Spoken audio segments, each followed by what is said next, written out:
Hi, the Tyke from Groovy Entertainment. Today we're going to record a play for you. Today, Wreckers, Tale from the Arabian Nights for 1969. So let's get started.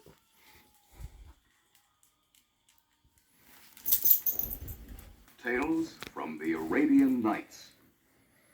A story within a story within a story. Many years ago, in the ancient land of Arabia, there lived a mighty and rich sultan. He had a large army to command, a fleet of swift ships, and a fine stable of horses and camels. His every wish was a command, and the people feared him. Now it was the custom of the times for the wealthy men to have as many wives as they could afford. But this sultan did not follow this practice. Instead, he had his own cruel variation. I have been married for only 3 weeks, and my bride already begins to prattle about her clothes, her jewels, and the inefficiency of the servants. Oh, I will have her hanged in the morning and be done with her. Yes, the sultan had only one wife, at a time. As he tired of them, he had them hanged. And then he would marry another. Naturally, every girl dreaded the thought of marrying the sultan. That is, all except one. Her name was Scheherazade.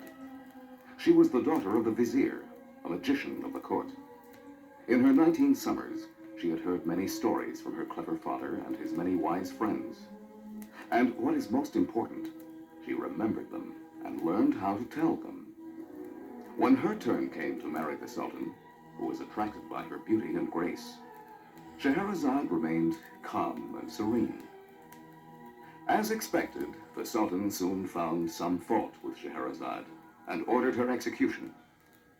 About 1 hour before the evil deed was to be done, Scheherazade, who had been combing her hair quite matter-of-factly, spoke to the sultan. Oh, kind husband, before it is time to go, may I tell you one more story? You have always enjoyed my stories, and this might be a fitting farewell.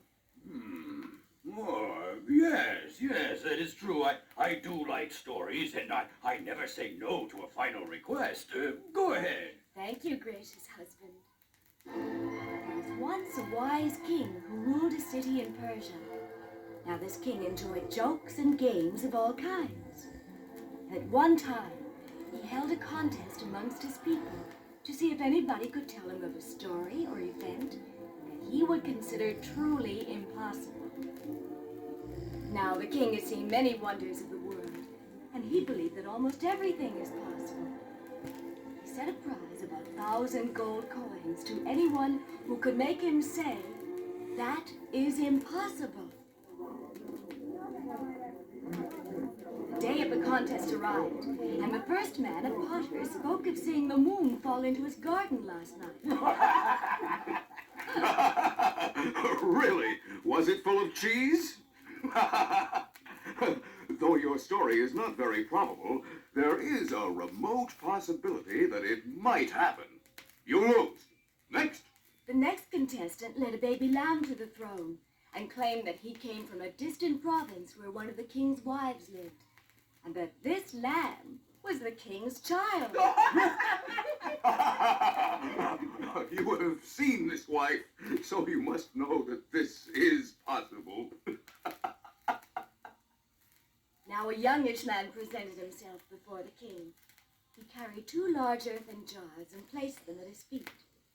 His name was Omar, and he lived by his wits.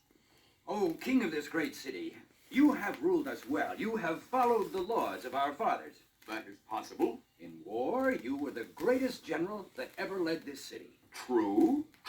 You not only fought with arms, but you once used all of your wealth to succeed in a campaign. How true? And when your wealth was gone, you borrowed money to save the city. This is possible. From my father, may he rest in peace, you borrowed 2 jars full of gold coins in excess of 20,000. And here are the very jars. And today is the date that you agreed to return the 20,000 to his son. Now the king was at a difficult point. He could easily say that it was possible for the moon to fall, or for his child to be a lamb. But if he said that it was possible that he borrowed the money, he would owe Omar 20,000 gold coins. If he said it was impossible, Omar would win the 1,000 coin prize. The king thought for a moment, and then he spoke. Quiet, quiet. Omar, you are a clever one. But I am a ruler who enjoys a joke, and I can suffer to be a loser. Therefore, I am going to save 19,000 gold coins, as my reply to your story is, that is impossible.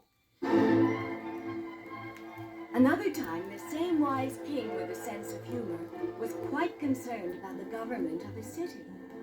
He wanted to find out if the common citizens had any complaints about his rule. These people might not speak their minds directly to the ruler, so the king decided to disguise himself and go among the people as a common citizen. He took with him one of his trusted servants, and they both wore the clothing of Egyptian traders. They left the palace and went to the marketplace, and heard nothing but praise for the king. Gold! Figs and dates! Figs and dates! We have the greatest king in all of Persia. Oh, Persia! Oh, why, you can include India and all of Arabia. The king was quite pleased, and he and his companion continued on their walk. They came to a fountain where a merchant of the city was drinking a cup of water. Greetings, merchant. We are two traders from the land of Egypt, and we've heard much good about this city. Is it true that your king is one of the wisest and kindest of rulers, and his officials are fair in their dealings with the people? Welcome, travelers. Have a cup of water. It is quite true that our king is honest and fair, and his appointed officials are competent. That is, all except one, Ali, the tax collector. If I were the king, I would have him beaten and driven out of the city tied to a donkey. But what has this Ali done that you are so angry with him? I will tell you the reason, but later. Now is the time for dinner, and you two travelers should come to my house and dine with me. I would consider it an honor. Sir, we gladly accept your invitation. The king and his servant followed the merchant to his home, where a fine table was set with the freshest fruits and vegetables and a delicious rack of lamb. The only other occupant of the house was the merchant's mother. She made sure that the wine glasses were kept full of the finest honey wine. The meal was eaten in virtual silence. The king was determined to find out why Abdullah, that was the merchant's name, should invite two total strangers to his home. But he held his question until the end of the meal. This is indeed a gracious meal, and we thank you, Abdullah, for inviting us. But may I be so bold as to inquire why you would invite two strangers to your home for a sumptuous meal? And you have never explained your anger at Ali, the tax collector. I will answer both questions at the same time. There is a reason why I dislike Ali and invite strangers to my home to dine. The reason starts with a tale. The other day, a friend of mine was in the outskirts of this city, and he stopped at an inn for dinner. He had never been there before, but he was hungry, and he ordered the lamb stew. The stew was brought to the table, but what a stew! It smelled, and it looked terrible. He pushed the plate away and started to leave when the restaurant owner rushed in. Where are you going? You haven't paid for your stew. I ordered lamb stew, not this swill that you served. The restaurant owner ran out to call for a policeman. Police! Police! While he was gone, my friend took his plate of stew to the garbage pail in the kitchen. When he removed the lid, he was astonished to find a cat's tail and the balance of the cat that did not go into his stew.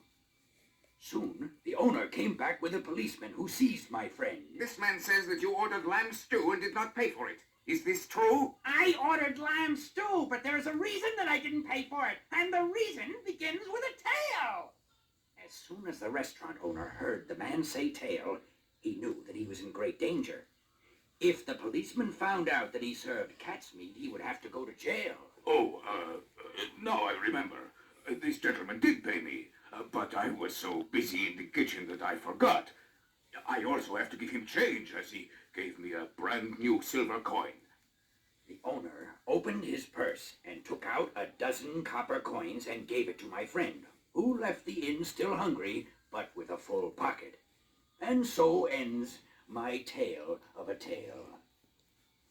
That is a very good story, Abdullah.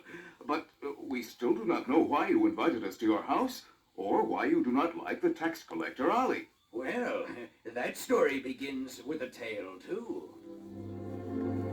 A number of years before, Abdullah's father had died and had left him enough money to last him the rest of his life. However, Abdullah fell in with a friend named Ali, who borrowed and borrowed money from him until all of it was gone. Abdullah was reduced to selling all of the furnishings of his house to keep from starving. Finally, there was nothing left to sell.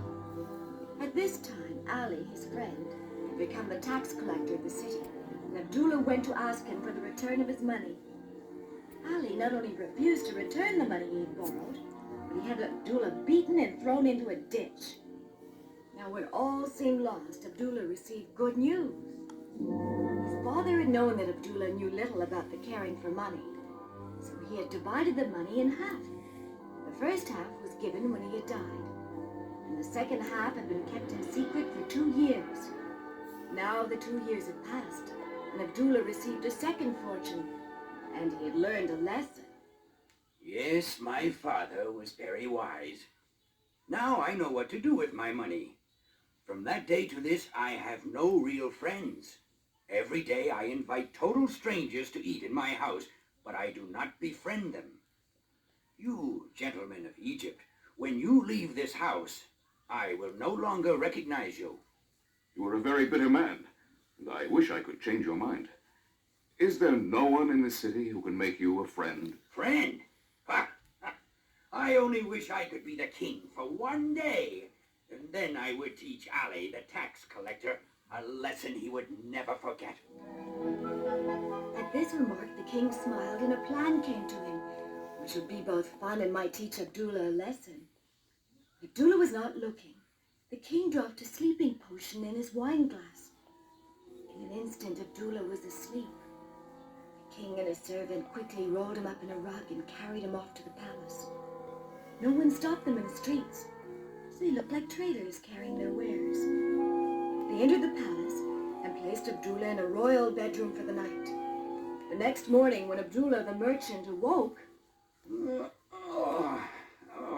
Where am I? Whose bed am I in? Oh, what a color for a bed. Yellow. Yellow wood? It's not wood. It's gold. And that chandelier, it must be of pure silver. The curtains and the furniture are the richest that I've ever seen. Enter! Enter, whoever you may be. Your Highness, your royal bath is ready. May I help you with your robe and slippers? My royal bath, did you say? Yes, your Royal Highness. This man believes me to be the king. I must be dreaming. Let me give myself a good pinch to wake myself. Ow! Ouch! Is anything wrong, your Royal Majesty? No, nothing. I am not asleep. I am not asleep. Where am I, and why do you call me your Majesty? In your royal bedchamber, and you are the king. The king? Oh, that cannot be. Yesterday I was the unhappy Abdullah the merchant. But if I am the king, I can give orders and they will be obeyed. Servant, I want a dozen soldiers to go to the home of Ali, the tax collector. He is to be removed from his office and ridden out of the city tied to the smallest donkey available and forbidden to return, ever. Go and report to me when this deed is done. Abdullah paced the bedroom for 1 hour, anxiously awaiting the result of his command. Then the servant returned and reported that Ali the tax collector had been removed as ordered. Abdullah the merchant was overjoyed. I am the king! I am the king! This is the happiest day of my life. Now I am ready for my royal bath. Where are my attendants? At this point, Scheherazade stopped her storytelling. The Sultan had become very sleepy, and he had almost dozed off. But when Scheherazade stopped talking, he jumped up. Well, this can't be the end of the story. No, quite right, it isn't. But the time has come for my execution, and I'm afraid it has to be the end. Unless I could possibly go on with my story tomorrow at the same time. I've never done anything like this before, but I must hear the rest of your story. I will postpone your execution for 24 hours. I suppose I am the most generous sultan that ever lived. And so Scheherazade's life had been spared for the night. She was now very confident that she could continue to weave the tales that so entranced the Sultan. After all, she had learned them from her father. And no girl can go wrong when she listens to her father.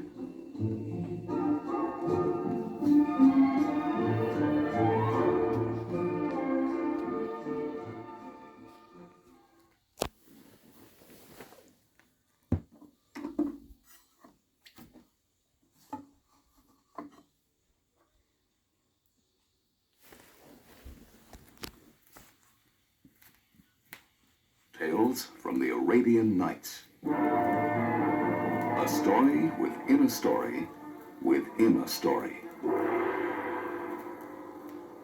The next night, Scheherazade continued her story of Abdullah, the unhappy merchant, and the king who liked to play jokes.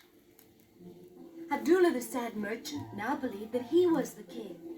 After all, he was living in the palace. Everybody called him the king. And what is most important, they obeyed his every order. Now that his enemy Ali had been punished, he was no longer Abdullah the unhappy. How he laughed and giggled in the royal bathtub. Oh, stop, you're tickling me. It is not every day that a merchant is begged by 12 attendants. Some to hold his soap, some to hold his towels, some to dry and massage him, others to comb his hair, and still others to finally dress him. But Abdullah liked best of all the turban winder, who ran around him while winding the turban on his head. Then he was anointed with the finest of perfumes and led to the throne where the officials of the city were waiting to greet him. One by one they approached the throne and bowed very low before Abdullah. Now they awaited the orders of their king. Abdullah didn't know anything about that. He had given the one order he wanted so much, that is to punish Ali. But now he was at a loss for words. Announcing the Grand Vizier! If anyone knows that I am not the king, he will be the one. All right, officials, you have greeted the king. You can now leave and go about your business. Your Excellency, you have once again proved that you are the guardian of the people.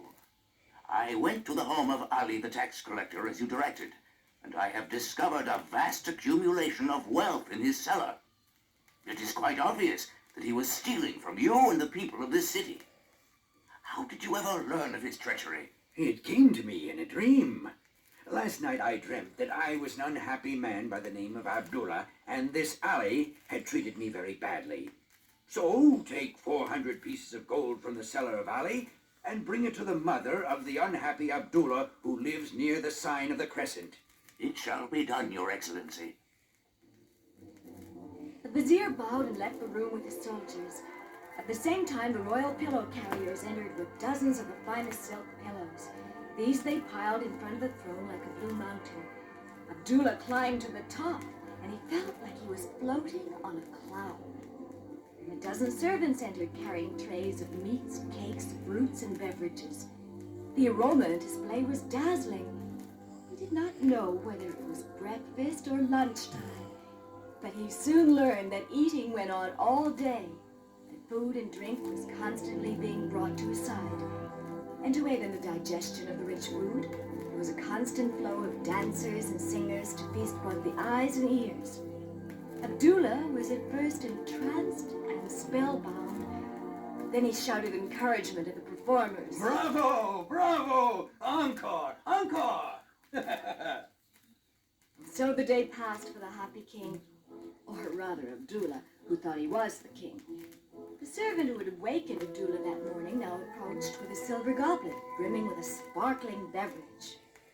Your Highness, here is your royal potion that you take each evening at this time. Do I? Oh, I mean, I do. Oh.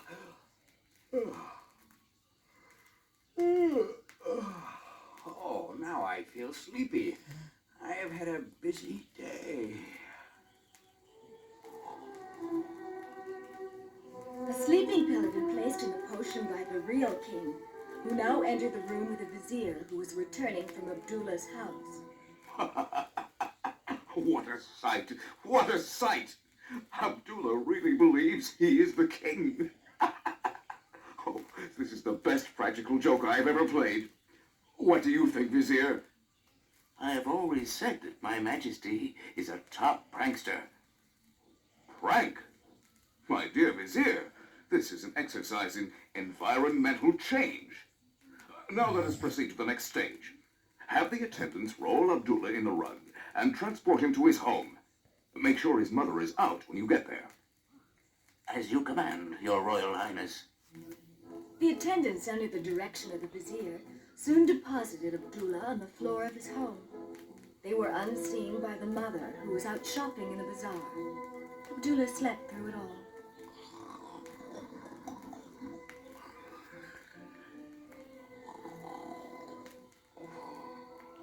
He was probably dreaming a dream, but that would be another story. Let us finish this one. 2 hours passed, and Abdullah's mother returned to find Abdullah on the floor and just awakened. Abdullah, get off the floor. Are you sick or has the heat affected you? What? Who are you shouting at, old woman? Who let you in? Where are my servants? Attendants! Attendants! The king is calling! Oh, just as I thought. You were gone all day and all night, and you must have been out in the sun without your turban. How many times? Woman, do not cackle at me about turbans. Woman, nothing. I am your mother, Abdullah.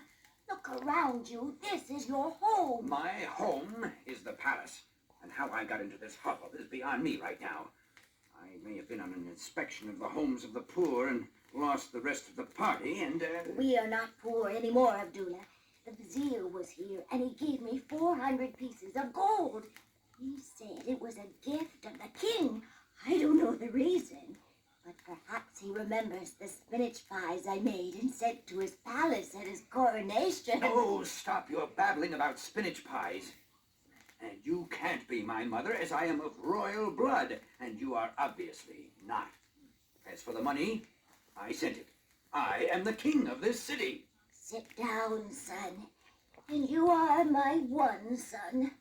I will try to make you understand. Don't you remember when you were a little boy? The kind and patient mother spent the next hour recalling incidents in her son's life, and slowly Abdullah began to wonder whether he was really the king. But he was determined to return to the palace, and his mother was equally determined that he remain at home, for she feared that in his present condition he would be considered mad and put into prison. So she locked the door and hid the key. But Abdullah was insistent. Give me the key. I must get to the palace. No, son, stay here. They will throw you in prison. The key, the key. Give me the key or I'll break the door down. Help! Help! The neighbors, hearing the disturbance, rushed to the house, broke down the door. Hold him, hold him. Tenemos dispatch. Yes. Abdullah was knocked unconscious and carried to the cellar, where it would be safer to leave him until he came to his senses. In a short while, Abdullah recovered and staggered to the small barred window that faced the street. Oh, my head. Oh, what a way to treat a king. Maybe a passerby will come to my rescue. Help me! Help me! I am the king! I am being held prisoner in this house. Please come to my aid, I command you. If you don't, I shall have you tied to a donkey and driven out of town. Nobody comes. They act as if they're deaf. Maybe I am Abdullah the merchant, and I dreamt that I was the king. Or I am the king, and I am dreaming that I am Abdullah. But no one answers when I call. Maybe I don't exist at all. Oh, my head. This puzzle is too much for me. Abdullah, have you come to your senses? See what I bring for my son? His favorite food from boyhood. Spinach pie and camel's milk. Leave the tray over there, woman. Oh, you're still playing the king, are you? I have no food for the king. I will take the tray back upstairs. No, my stomach says that I am Abdullah. All right, I will leave the food. But when your head tells you that you are Abdullah, you can come upstairs.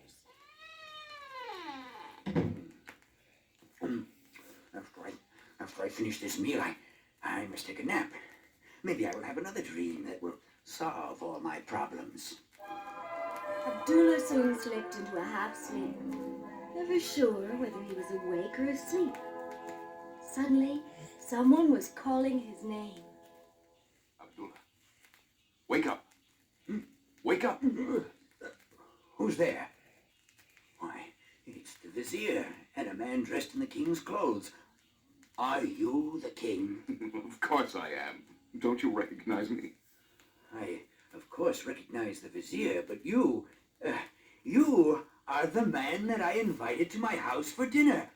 Are you really the king? Yes, I am. And you are Abdullah, the unhappy merchant. I was touring my city in disguise in order to learn the true feelings of my subjects. Well, I've had my little joke now, and... And I have learned that the unhappy merchant can be a happy king.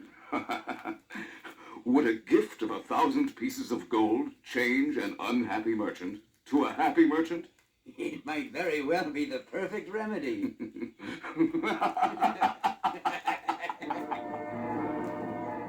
The king and Abdullah now became friends, and Abdullah was frequently invited to functions and parties at the palace. Abdullah's mother, too, was invited, and the money that Abdullah received was spent in refurnishing his home and for fine clothes and rich food. After all, if one becomes the companion of the king, one must live in a royal fashion. In this way, the money was spent quite rapidly, and within a year's time, the money was practically gone. Mother, there is no money left to pay for your new silk dress. But you are now the friend of the king. Can't you ask him for a loan, or better still, a gift? No, it would not be proper. But there might be another way, if you will agree to play a good acting role. Anything, my son. I have grown too accustomed to the rich life to wish to return to the old days. As we well know, the king is fond of playing tricks. We shall now fool him. You are to tell the king that I am dead and that you need money for a proper funeral. He will not refuse such a request. Go ahead, put on your mourning clothes. Oh, and I shall let my hair be uncombed and rub my eyes until they are red. Fine. Abdullah's mother hurried to the palace and told the king of the misfortune. The king, instead of handing over the money, insisted on accompanying the mother back to Abdullah's house. He wanted to see his friend for the last time. When Abdullah saw them approach his house, he quickly applied some flour to his face and hands, wrapped himself in a sheet, and lay down on the bed with his arms folded across his chest. There he is, your highness, gone like the wind. Such a pity. And he seemed so healthy when I saw him last. But these things are beyond us mortals. Abdullah shall have a fine funeral. Gold shall be sent to you immediately upon my return to the castle. Peace be with you, dear mother.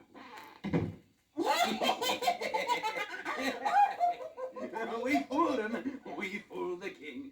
Mother, you played your role perfectly. Oh, now I shall have the clothes that I need. Yes, but I need things too. And while I was lying here, I thought of a way to continue our masquerade at still further profit. How is that, Abdullah? In the past year, Mother, you have become very friendly with the vizier. Well, he does enjoy my cooking. Of course. And when he hears that you have passed away, he will contribute most generously to ease his sorrow. As soon as I have washed and dressed, I will go to the vizier's house to break the sad news. Sure enough, the vizier was heartbroken at the news. But he insisted on following Abdullah back to his house to view the mother for the last time. And Abdullah's mother did as her son had done and laid down on her bed. There she is, gone with the wind. Such a pity.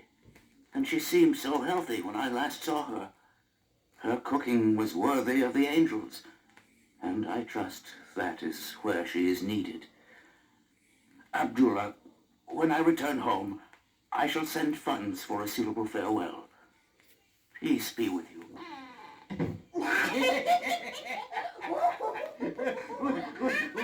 We fooled the vizier and the king. And we will have gold again for our needs. But Abdullah, when shall we tell them of our little joke? Later. We shall make a joint appearance at the palace in our sheets with flour on our faces and hands. It will be quite a sight. The vizier hurried home, but on the way it occurred to him that the king should be advised of the bad news, and so he stopped at the palace. You say that Abdullah's mother has died? But I saw her only a few hours ago, when I went to see the deceased Abdullah at his home.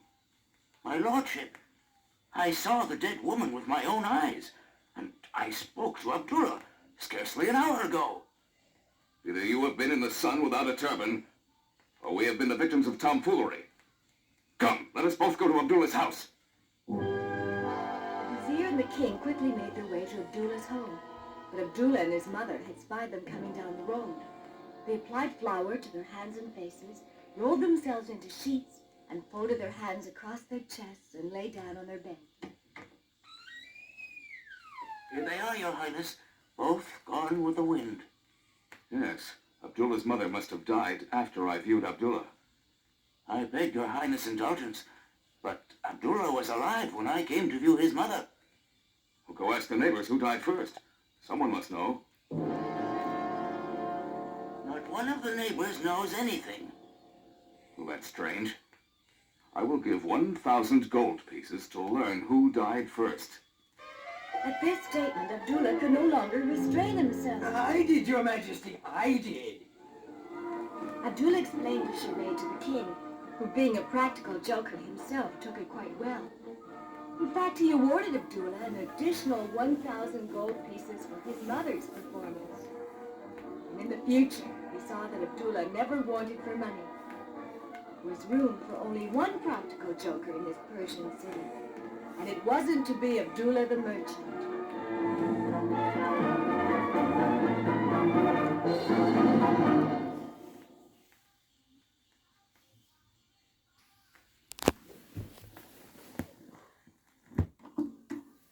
So, that were Tales from the Arabian Nights for 1969. So please like, subscribe, share, and comment. Have a groovy day with another video coming out real soon.